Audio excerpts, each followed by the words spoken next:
पितापि तरुणातपं करुणया हरन्ति नृणाम् अभङ्गुरतनुत्वषां वलयिताशतैर्विद्युतां कलिन्दगिरिनन्दिनी तटसुरद्रुमालम्बिनी मदीयमतिचुम्बिनी भवतु कापि कादम्बिनी। इह रसगंगाधरस्य पाठप्रस्तावे द्वितीयानने प्रवर्तमानस्य पाठस्य अर्थालङ्काराणां निरूपणक्रमः इदानीन्तनपाठविषयः अस्ति। तत्रापि स्मरणालङ्कारस्य विषयः इह जायते।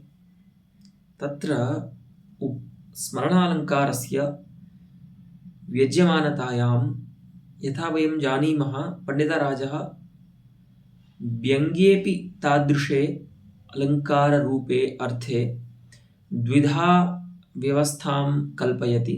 तन्नाम यत्र उपमादिरूपः अर्थः व्यङ्ग्यः सन् अप्रधानमस्ति, अर्थात् कस्मैचित् अर्थान्तराय उपस्कारकत्वेन वर्तते, तदा व्यङ्ग्योऽपि सः अर्थः अलङ्कारपदवाच्य एव।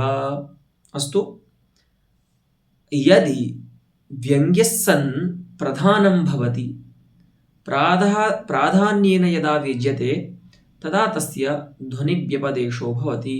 यथा उपमालङ्कारध्वनिः, स्मरणालङ्कारध्वनिः, रूपकालङ्कारध्वनिः इति ध्वनिव्यपदेशाः अलङ्कारस्य प्राधान्येन व्यज्यमानतायां सम्पद्यन्ते इति विवेकः स्थिरीकर्तव्यः। अस्तु, तर्हि तत्र स्मरणालङ्कारस्य सामान्यं स्वरूपं दृष्ट्वा तस्य ध्वनित्वम् इदानीं वयं जानीमः। तत्र गते पाठे एकः श्लोकः अस्माभिः दृष्टः, यत्र स्मरणालङ्कारध्वनिरस्ति।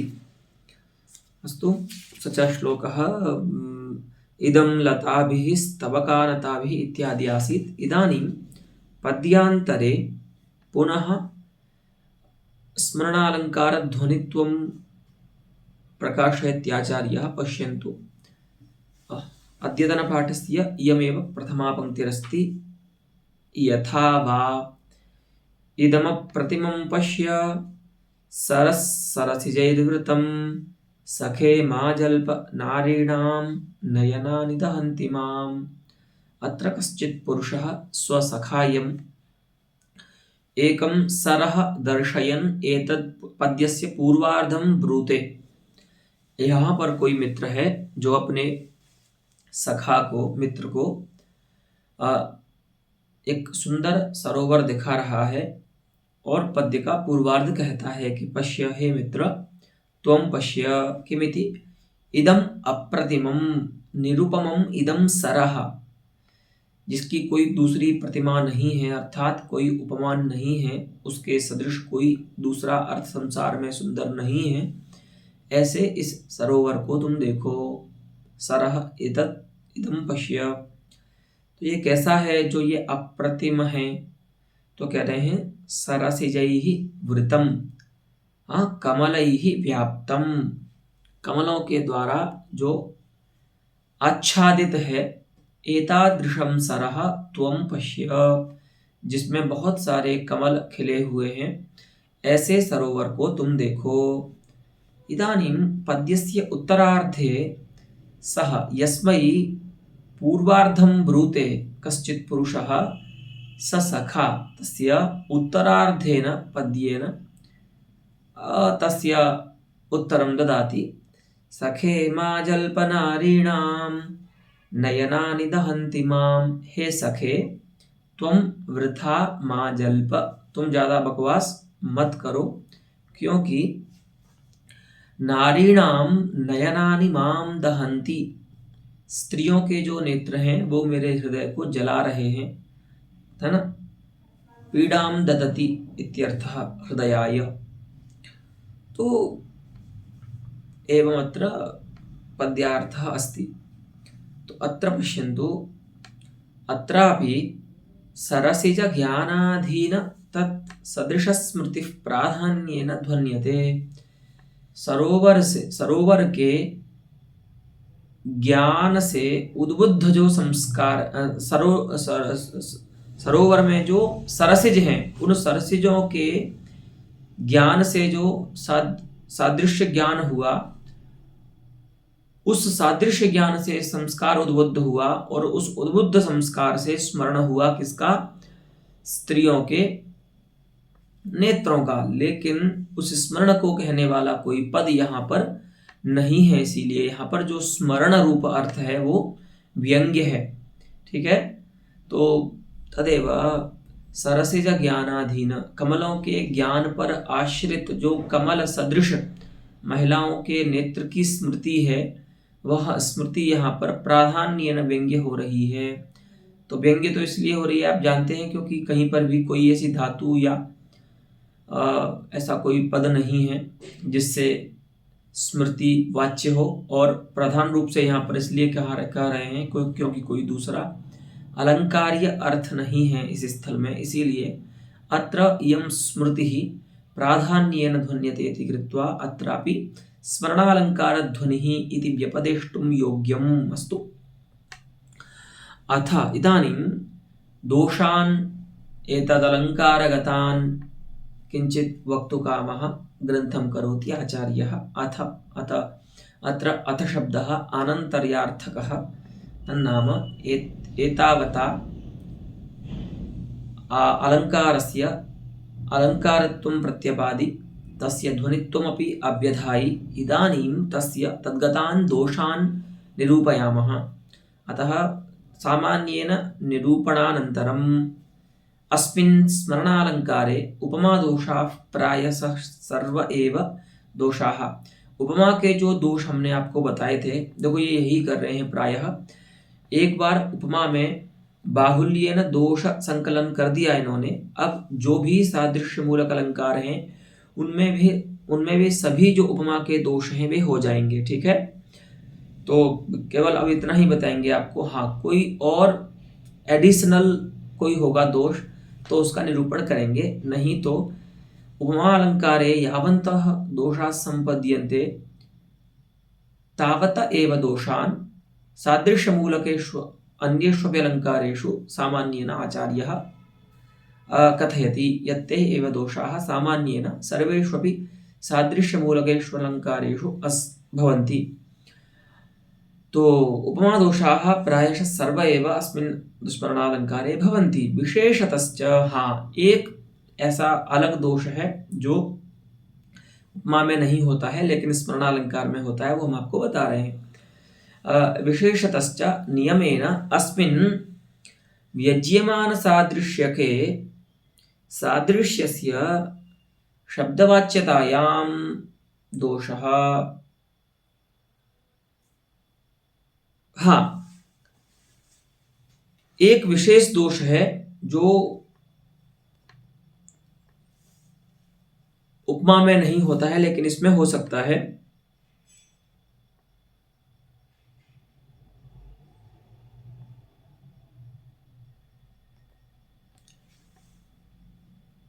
अत्र सादृश्यस्य प्रतीतिः व्यंजनया भवत्येव। यहाँ पर जो सादृश्य की प्रतीति है वो व्यंजना से होती ही है, नियमतः होती है। ठीक है, तो नियमतः प्रतीत व्यंजनया प्रतीत जो सादृश्य है, अगर आप उसको वाच्य कर देंगे तब वह दोष हो जाएगा इस अलंकार का। जैसे उपमादि में इवादि शब्दों के द्वारा सादृश्य वाच्य कर दिया जाता है, वैसे स्मरणालंकार में सादृश्य को वाच्य करने की आवश्यकता नहीं है, क्योंकि यह जो अलंकार है वो वेज्यमान सादृश्य का अलंकार है।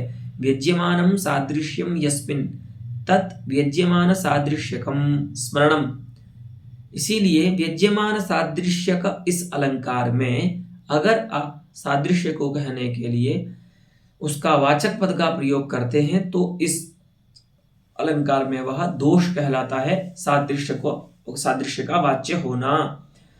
तो सादृश्यस्य शब्दवाच्यतायां तो अत्र दोषः भवति। अस्तु, अयं कश्चित् अधिकः उपमातः अत्र दोषः भवति। अस्तु। यथा तु अत्र अस्य पुनः उदाहरणं दर्शयति आचार्यः कथं सादृश्यस्य शब्दवाच्यता अत्र दोषः भवति पश्यन्तु। यथा उपकारमस्य साधोर्नैवाहं विस्मरामि जलदस्य दृष्टेन येन सहसा निवेद्यते नवघनश्यामः। तो जैसा आप जानते हैं नवघनश्यामः इत्यत्र समासशक्त्या सादृश्यस्यापि प्रतीतिः तत्र शक्यतावच्छेदकरूपेण वैयाकरणानां मते शक्यतावच्छेदकरूपेण नैयायिकानां मते च लक्षितावच्छेदकरूपेण भवत्येव। ठीक है, क्योंकि नैयायिक यहाँ पर समास शक्ति न मान करके लक्षणा मानते हैं, इसीलिए आपको बताया था ये पहले उपमा के शब्दबोध के स्थल में कि नैयायिकों के मत में इत्यादि घनश्याम इत्यादि जो ना ये तो वहाँ पर जहाँ पर उपमानवाची शब्द के साथ समास होता है वहाँ पर उसकी बात है ये सिंह मानव के इत्यादि स्थल में।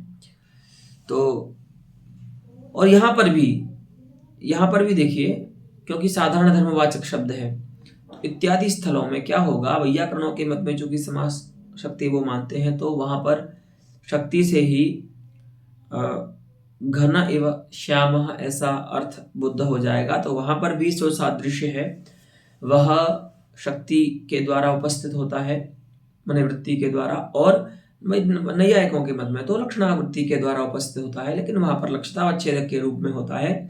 लेकिन दोनों ही मतों के अनुसार वृत्ति ज्ञानाधीन उपस्थिति होती है सादृश्य की। इसका मतलब ये हुआ कि भले आपको यहाँ पर इवादि शब्द नहीं दिखाई दे रहे हैं, लेकिन फिर भी सादृश्य जो है वो वृत्तियां उपस्थित हो रहा है, यानी वो वाच्य है। ठीक है, तो अब यहाँ पर अर्थ देख लीजिए क्या है कि कोई व्यक्ति कह रहा है कि अस्य साधोः जलदस्य उपकारम अहम न विस्मरामि। यह जो अत्यंत श्रेष्ठ जलद है, मेघ है, साधु जो मेघ है, उसके उपकार को मैं कभी भूलता नहीं हूं। तो कोयमस्य उपकारः त्वयि, तो कहते हैं दृष्टेन येन सहसा, क्योंकि इसको देख लेने पर नवघनश्यामः निवेद्यते। जो भगवान कृष्ण हैं उनका स्मरण हो जाता है इसको देख लेने पर। येन दृष्टेन सहसा नवघनश्यामः निवेद्यते, जिसको देखे जाने पर, जिसके द्वारा जो भगवान कृष्ण हैं वे उपस्थित हो जाते हैं, माने वे स्मृत हो जाते हैं इस प्रकार से। तो यहां पर स्मृति तो है, लेकिन नवघनश्यामः इस शब्द में जो सादृश्य है वह वाच्य हो गया है। तो सादृश्य के वाच्य हो जाने के कारण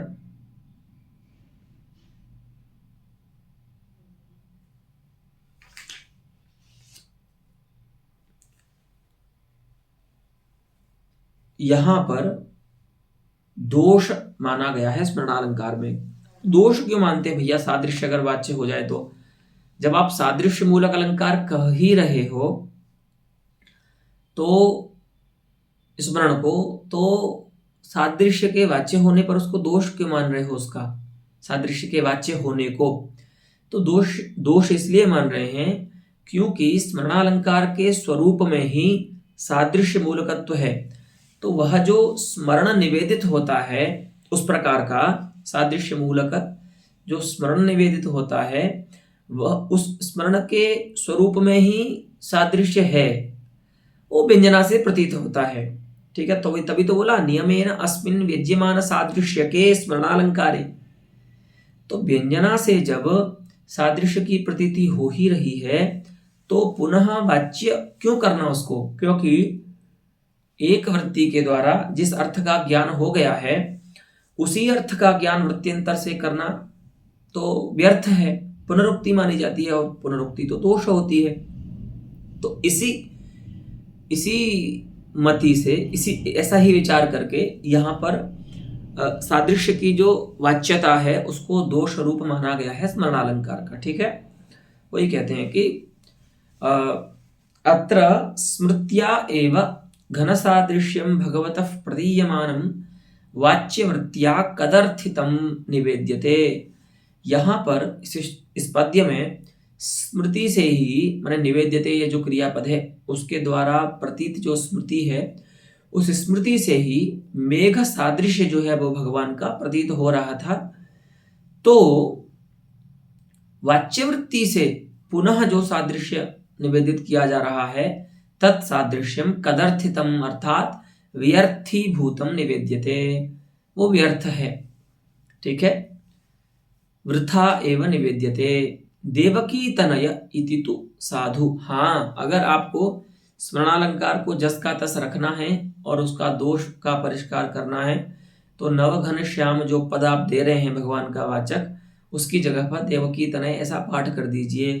तो दृष्टेन येन सहसा निवेद्यते देवकी तनयः, है ना, देवकी का जो पुत्र है उसका निवेदन हो जाता है जिस मेघ के देख लेने पर। इसीलिए इस मेघ को मैं कभी भूलता नहीं हूं। अस्तु अस्तु। अत्र सादृश्य प्रयोजकस्य साधारण धर्मस्य साक्षात् उपादान अनुपादानयोः उपमायाम् इव अत्रापि व्यवस्था। तो सर्वतः प्राथम्येन इदमत्र पश्यामः। एनं सिद्धान्तमाचार्यः अतिरिक्त पदार्थम सादृश्यम अतिरिक्त पदार्थम मत्वा ब्रूते। आचार्य यहाँ पर ये सिद्धांत बोल रहे हैं वो आपको बिल्कुल पक्का रहना चाहिए कि अतिरिक्त पदार्थ मान करके ही बोल रहे हैं, क्योंकि किन्हीं के मत में सादृश्य जो है वो साधारण धर्म रूप ही होता है। तो ऐसी स्थिति में आप साधारण सादृश्य का प्रयोजक नहीं कह सकते साधारण धर्म को। जब आप अतिरिक्त पदार्थ मानेंगे साधारण धर्म से सादृश्य को, तभी आप ऐसा कह सकते हैं कि सादृश्य प्रयोजको ही साधारण धर्म। अस्तु, वैसा ही मान करके बोलते हैं कि जैसे उपमा में साधारण धर्म कभी साक्षात उपात्त होता है कभी अनुपात्त होता है, तो जहाँ वह प्रसिद्धि के कारण उन्नेय होता है वहाँ अनुपादेय होकर के भी उपमा होती है। और कहीं पर कवि के द्वारा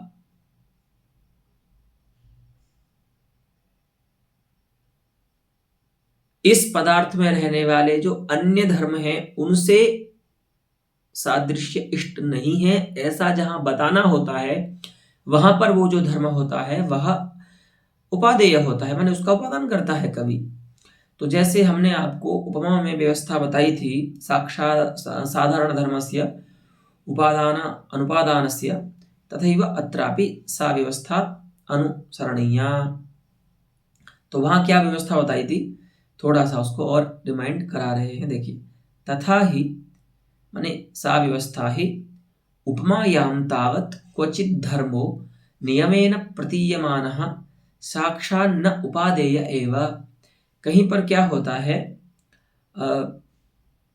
किन्हीं दो पदार्थों का जो उपमानतया उपमेयतया प्रसिद्ध पदार्थ हैं उनका कोई धर्म नियमेन प्रतीत होने के कारण अवश्य उपादेय साक्षात उपादेय नहीं होता है। जैसे चंद्र एवं मुखम, तो अत्र चंद्रगतः आह्लादकत्वरूपः धर्मः नियमेन प्रतीयते चंद्रे, अतः तादृशस्य चंद्रगतस्य आह्लादकत्वधर्मस्य उपादानम अवश्यम न अपेक्ष्यते।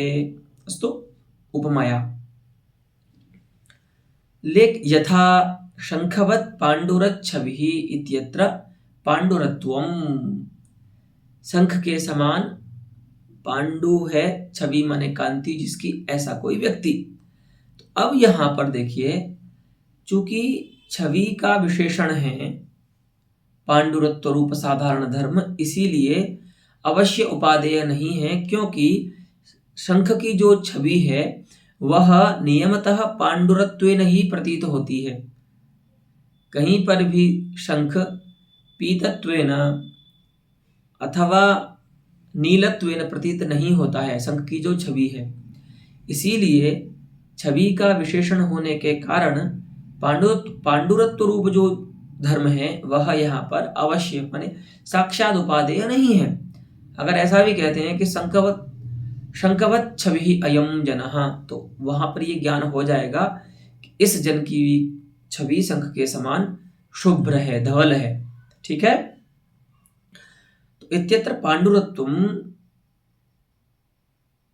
संख्येन नियमतः प्रतीयते, संख्येन सह नियमेन प्रतीयते। अत्र पांडुरत्व रूप धर्मस्य उपादेयता न तथा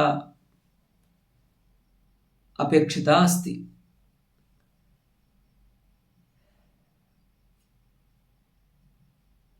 शंखवत पांडुरोयम, लेकिन यहां पर देखिए एक प्रयोग है, शंख के समान यह पांडु है। तो अब यहां पर अगर पांडुरत्व रूप धर्म का उपादान न करें पांडुर शब्द के द्वारा, तो क्या होगा, शंखवदयम ऐसा बोलना होगा, है ना, क्योंकि छवि शब्द यहां पर तो है नहीं। क्या बोलना होगा, शंखवदयम जनः, शंख के समान ये पुरुष है। अब जब ऐसा कहेंगे कि शंख के समान ये पुरुष है, तब तो शंखगत नाना धर्म है, उसकी आकृति है, शब्दकारित्व है, हाँ, पांडुरत्व रूप धर्म है, बहुत सारे धर्म हैं। तो उनमें से किस धर्म के द्वारा कवि को यहाँ पर शंख सादृश्य जो है वो इस पुरुष में इष्ट है, इसका ज्ञान नहीं होगा। इसीलिए ऐसे स्थल पर तो जो साधारण धर्म होता है वह अवश्योपादेय होता है। वही कहते हैं शंखवत पांडुरोयम इत्यादौ तु नानाविधेषु धर्मेषु अनेनैव धर्मेण सादृश्यम अनेक शंखगत अनेके धर्माः तावन्तः सन्ति यैः सादृश्यं भवितुमर्हति, परन्तु तेषु धर्मेषु नारायण अनेनैव पांडुरत्वरूपेण धर्मेण सादृश्यम् इत्यस्य दुरवगमत्वात्। अनेक धर्मों में पांडुरत्व रूप ही धर्म से यहाँ पर सादृश्य इष्ट है, ऐसा ज्ञान करना मुश्किल है, कठिन है, बिना उसके शब्द के कहे, साधारण धर्म के वाचक शब्द के कहे बिना किसी प्रमाता को ऐसा ज्ञान नहीं होगा कि अनेक जो संख्यगत धर्म हैं उनमें से इसी धर्म से यहाँ पर सादृश्य इष्ट है, कवि को ऐसा ज्ञान नहीं हो सकता। इसीलिए इस प्रकार के जो प्रयोग होते हैं उनमें तो साधारण धर्म का साक्षात उपादान होना ही चाहिए। अस्तु तदेव।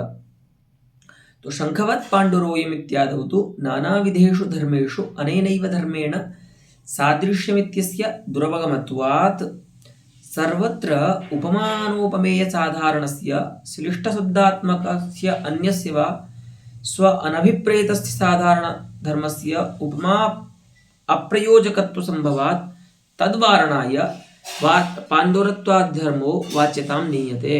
हाँ, कि सर्वत्र उपमानोपमेय साधारणस्य, उपमान और उपमेय में जो सार्वत्रिक साधारण है माने सभी जगह देखा जाता है, ऐसा बताने के लिए, और श्लिष्ट शब्दात्मक अथवा अन्य कोई धर्म, जितने भी धर्म संभव हैं इन दोनों में, उनमें से किसी भी धर्म से, अथवा आप जानते हैं कि श्लिष्ट शब्द भी जो होता है वह भी उपमा में धर्म बनता है। पहले आपको बताया है कि साधारण धर्म जो होता है वो शब्दात्मक भी होता है।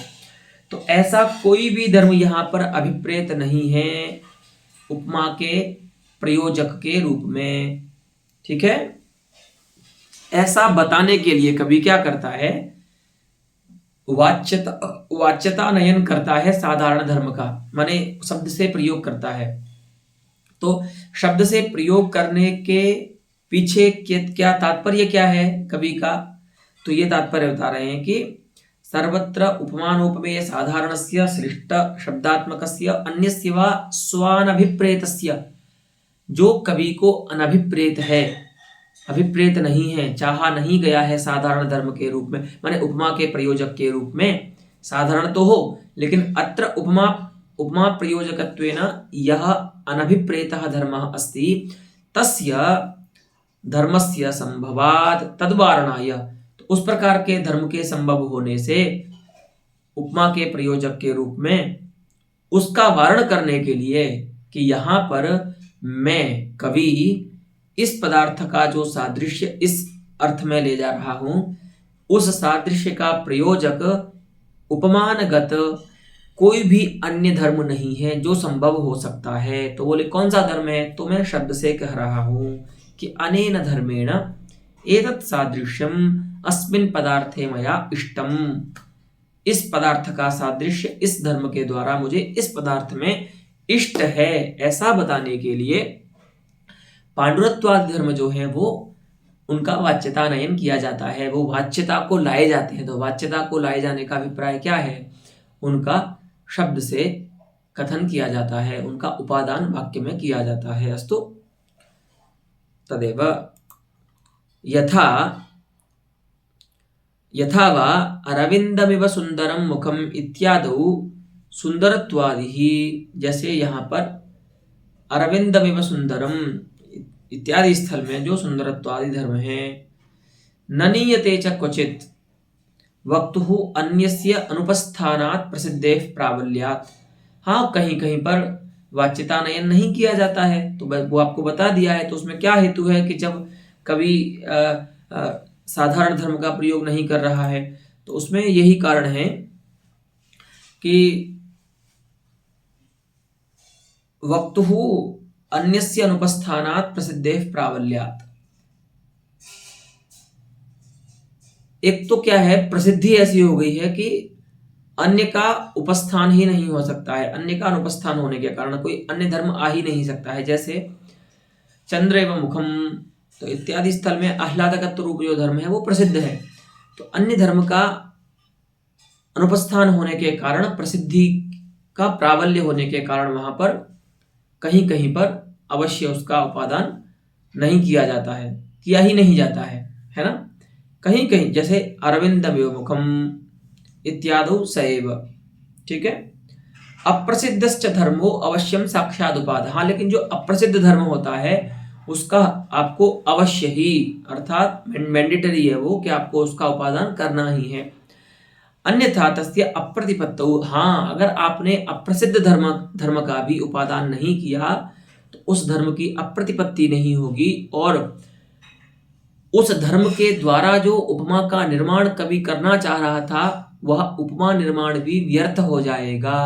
ठीक है, तो वही कवे है तदुपमा निर्माण वैयर्थ्यापत्ते है, माने उस अप्रसिद्ध साधारण धर्म के द्वारा कवि जो उपमा की निष्पत्ति करना चाह रहा था वो प्रयास भी व्यर्थ हो जाएगा उपमा के निष्पादन का। अस्तु, तो जो अप्रसिद्ध धर्म है उसका आपको अवश्य ही उपादान करना है। तो कुछ ऐसे हैं जिनका आपको उपादान नहीं करना है, कुछ ऐसे हैं जिनका करना ही है, और फिर आगे बताएंगे। देखिए, कुछ ऐसे हैं जिनका आप उपादान कर भी सकते हैं, नहीं भी कर सकते। ठीक है, यथा नीरदा इव ते भान्ति बलाकाराजिता भटाः इत्यादौ श्लिष्ट शब्दात्मकः। हाँ, अब यहाँ पर क्या है, मेघ और जो सैनिक हैं, इस पद्य का अर्थ है कि मेघ के समान जो बलाका राजित माने बलाका पक्षियों की बने श्रृंखला से युक्त जो मेघ हैं, उन मेघों के समान सैनिक शोभित हो रहे हैं। ठीक है, बलेन आकारेण च जिताः ये अजिताः ये सैनिकाः सन्ति, माने जिनको बल और आकार से नहीं जीता जा सकता। तो यहाँ पर देखिए, बलाकाराजितत्व रूप जो है वो साधारण धर्म है मेघ और भट में, लेकिन दोनों ही स्थलों में उसका भिन्न अर्थ है। तो इसीलिए यहाँ पर शब्द ही क्या बन जाएगा, साधारण धर्म बन जाएगा। अब यहाँ पर ये अप्रसिद्ध धर्म है क्योंकि शब्दात्मक है, अर्थ रूप तो है नहीं। इसीलिए इस प्रकार के जो साधारण धर्म होते हैं उनका आप अनुपादान कर ही नहीं सकते, उनका उपादान करना ही पड़ेगा, तभी जाकर के वहां पर उपमा की निष्पत्ति हो सकती है। ठीक है, तो एवं भूताः ये साधारणधर्माः सन्ति ते अवश्यं वाच्यतामर्हन्ति, वाच्यतामपेक्षन्ते। अस्तु। इत्थं च कश्चित् साधारणधर्मः साक्षात् अनुपादेय एव, कश्चित् च उपादेय अनुपादेयश्च, कश्चित् उपादेय एवेति सहृदय सम्मतः समयः। इस प्रकार से उपमा में और तन्मूलक माने सादृश्य मूलक अन्य अलंकारों में जो साधारण धर्मवाचक शब्द होता है वह कहीं अवश्य उपादेय होता है, कहीं पर अवश्य अनुपादेय होता है और कहीं पर उपादेय अनुपादेय उभयथा होता है। इसी प्रकार से यह ही साधारण धर्म के प्रयोग में सहृदयों के द्वारा सहृदयों का सम्मत समय माने सहृदयों के द्वारा स्वीकृत सिद्धांत है। माने साधारण धर्म के प्रयोग के विषय में सहृदयों की इस प्रकार की स्वीकृति है कि कहीं पर उसका प्रयोग नहीं ही करना चाहिए क्योंकि बहुत प्रसिद्ध होता है, कहीं पर उसका प्रयोग अवश्य करना चाहिए और कहीं पर उसका प्रयोग करें तो भी ठीक है, ना करें तो भी ठीक है। अस्तु। एवं एव उपमा जीवातु के अस्मिन् स्मरणालंकारे भी बोध्यम। हाँ, उसी प्रकार से सादृश्य मूलक यह जो स्मरणालंकार है उस स्मरणालंकार में भी साधारण धर्म के उपादानानुपादान की व्यवस्था को जानना चाहिए। क्योंकि उपमा की व्यवस्था को यहाँ पर क्यों एप्लीकेबल बता रहे हैं, क्योंकि उपमा ही इसका जीवातु भूत है, वही इसका मूल है, सादृश्य ही इसका मूल है स्मरणालंकार का, इसीलिए इसमें भी सा एव व्यवस्थास्माभिः अनुस्रियते। अस्तु। तत्र अनुगामिनि धर्मे स्मृत्यारूढ़ं भवति किमपि इत्यादौ पद्ये निवेदितमेव। तो आचार्य जगन्नाथ ने जो स्मरणालंकार के दो उदाहरण दिए हैं उनमें जो स्मृत्यारूढ़ं भवति किमपि कृष्ण ब्रह्म कृष्णाभिधानम इत्यादि जो पद्य था वह अनुगामी रूप साधारण धर्म का उदाहरण है स्मरणालंकार में, और बिंब प्रतिबिंब भावापन्न धर्म का उदाहरण है जो भुज भ्रमित पट्टिश इत्यादि उदाहरण दिया था। अस्तु। तो पुनः पुनः धर्मस्य अनुगामित्वं बिंब प्रतिबिंब भावापन्नत्वम् अत्र बोधयितुं योग्यं नास्ति। यतो हि भवन्तः जानन्ति यावन्तः सादृश्यमूलकाः अलङ्काराः एतावता निरूपिताः तेषु सर्वेषु अयं विषयः महता संरम्भेण आचार्येण परामर्शि। अतः पुनः पुनः अस्य विषयस्य विचारः कालमेव भुंक्ते।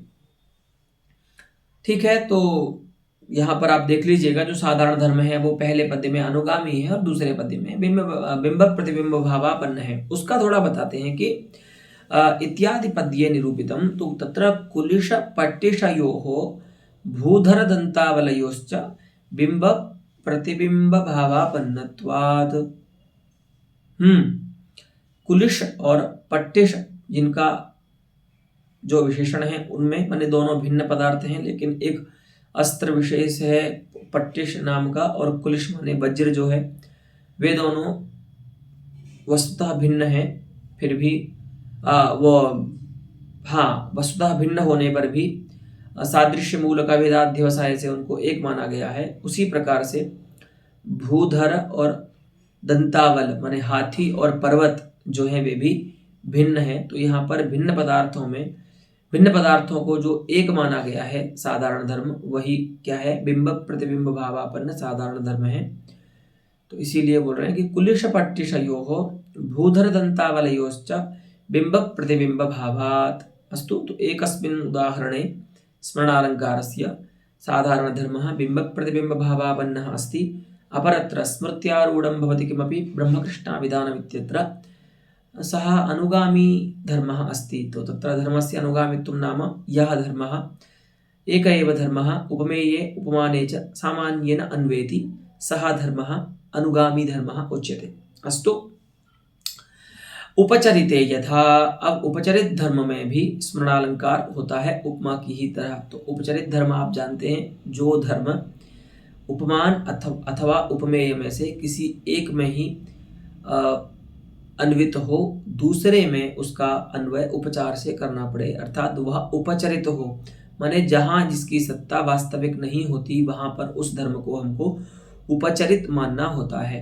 ठीक है, तो देखिए बताते हैं, क्वचिदपि कार्ये मृदुलं क्वापि च कठिनं विलोक्य हृदयं ते को न स्मरति नराधिप नवनीतं किं च शतकोटिं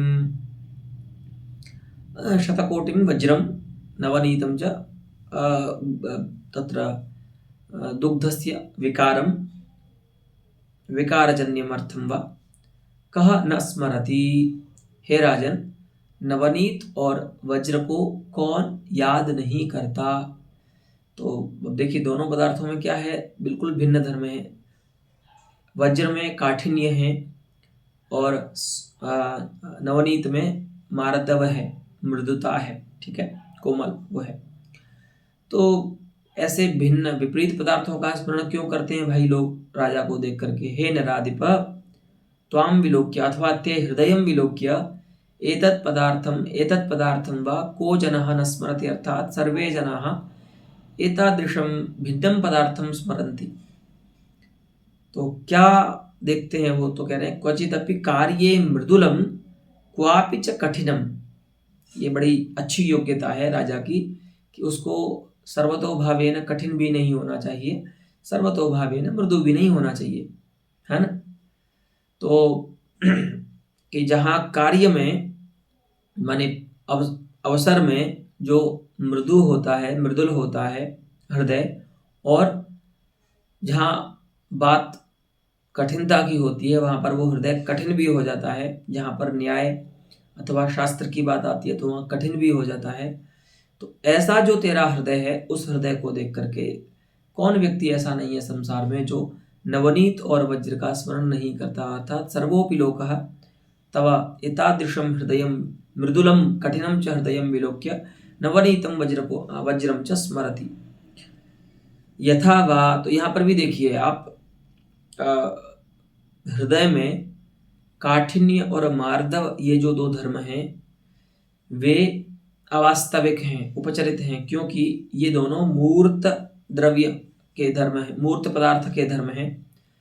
अमूर्त पदार्थ जो हृदय है उसके धर्म नहीं बन सकते वास्तविक, है ना। कठिनता या कोमलता किसी ऑब्जेक्ट में हो सकती है, वो ऑब्जेक्ट भी कैसा, जो मूर्त है, ठीक है। हृदय तो दिखता नहीं है, वो तो मूर्त नहीं है, तो उसमें कैसी कठिनता, कैसी मृदुलता। इसीलिए मार्दव और काठिन्य रूप जो धर्म है यहाँ पर साधारण धर्म, वह उपचरित है हृदय में, ठीक है, उपमेय में। और एक और श्लोक बताते हैं, देखिए, अगाधं परितः पूर्णमालोक्य समहार्णवं हृदयं अगाधं परितः पूर्णम् आलोक्य समहार्णवं हृदयं रामभद्रस्य सस्मार पवनात्मजः हनुमान रामभद्रस्य हृदयं सस्मार। हनुमान जी ने भगवान रामचंद्र जी के हृदय का स्मरण किया। स्मृति धातु का लोट लकार लिट लकार में सस्मार ऐसा रूप बनेगा। तो हनुमान जी ने भगवान के राम जी के हृदय का स्मरण किया। क्यों, ऐसा क्या देख लिया, तो बता रहे हैं, अगाधम परितः पूर्णम आलोक्य समाहार्णवम सह पवनात्मजः महार्णवम विलोक्य भगवतः रामचंद्रस्य हृदयं सस्मार। उन हनुमान जी ने महासमुद्र को देख करके, महासागर को देख करके राम जी के हृदय का स्मरण किया। तो भैया ऐसा कैसा महासागर है, तो उसका विशेषण दे रहे हैं कि अगाधम और परितः पूर्णमालोक्य। एक तो वो अगाध था और कहीं पर भी अपूर्ण नहीं था, पूरा भरा हुआ था, ऐसे। तो इस प्रकार से यहाँ पर देखिए क्या है, हृदय जो उपमेय है उसमें अगाधत्व और पूर्णता उसकी जो है वो भी अवास्तविक है, क्योंकि ये भी मूर्त पदार्थ के ही धर्म है। समुद्र में तो समझ में आता है गांभीर्य है, अगाधता है, और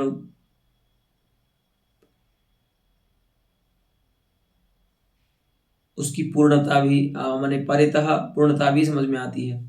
लेकिन परिमित शरीर में जो हृदय है वह अगाध कैसे हो सकता है, हाँ, अपरिमित कैसे हो सकता है। तो इस तरह से उपचरित यहाँ पर भी हृदय रूप उपमेय में अगाधत्व रूप जो साधारण धर्म है वह उपचरित है अवास्तविक होने के कारण। ठीक है, तो अत्र मृदुलत्वादयो धर्माः हृदि उपचरिताः। तो पूर्व पद्य में मृदुलत्व और काठिन्य, उत्तर पद्य में अगाधत्व जो है वे हृदय में, दोनों ही जगह हृदय ही उपमान है, उपमेय है, इसीलिए एक ही शब्द रख दिया हृदि उपचरिताः। तो आदि शब्द से आपको यहाँ पर काठिन्य और अगाधत्व रूप धर्म को लेना है। तो इस प्रकार से ये जो धर्म है वो हृदय रूप उपमेय में उपचरित हैं, अर्थस्तु लक्षणावर्ती के द्वारा उनको माना गया है।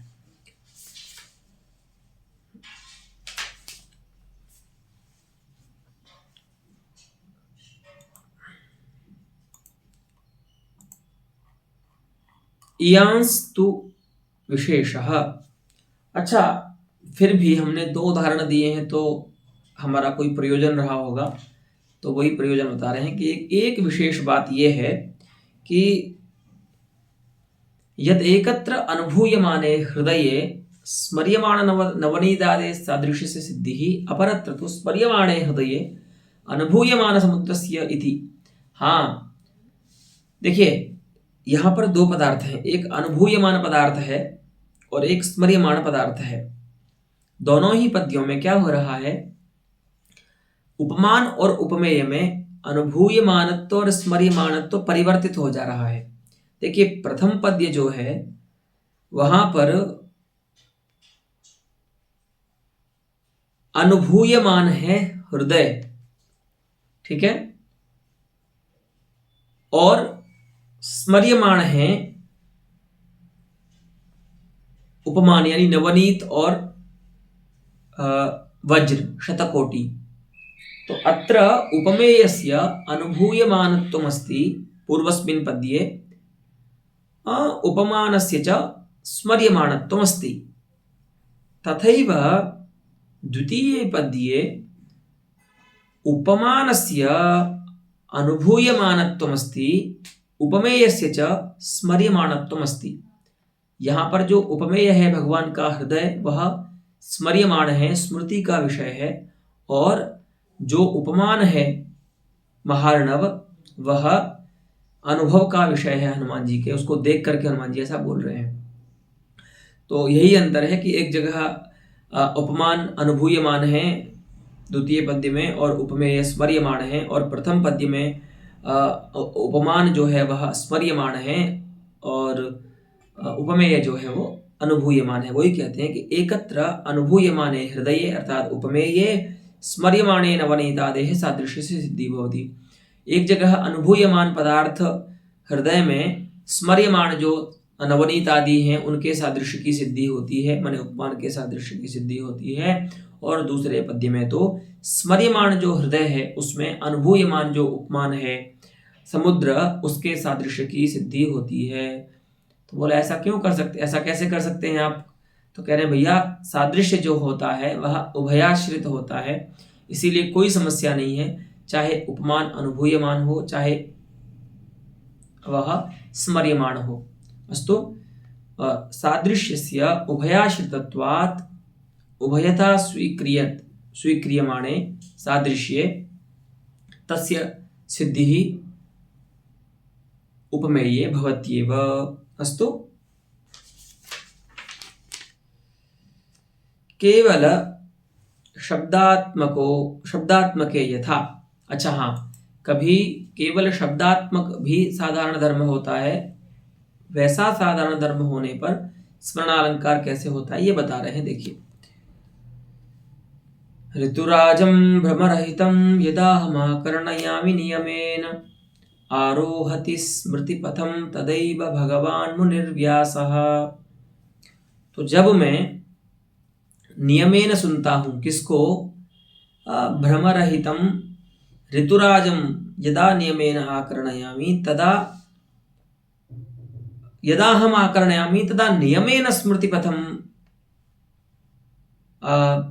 आरोहति। तब नियम पूर्वक, माने जब जब नियम नियम नियम से कहने का अभिप्राय यह है कि कभी ऐसा व्यभिचार नहीं हुआ है कि मैंने ऋतुराज वसंत को सुना हो और भगवान व्यास का स्मरण मुझे नहीं हुआ हो, ऐसा कभी नहीं हुआ।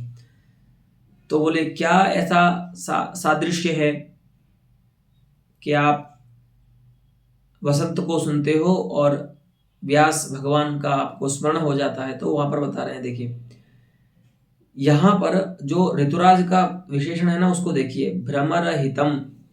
तो ऋतुराज के पक्ष में तो उसका अर्थ करेंगे भ्रमराणाम हितम भ्रमरहितम, अर्थात जो भ्रमरों का हितकारी है, भ्रमरों का प्रिय है, ऐसा ऋतुराज वसंत।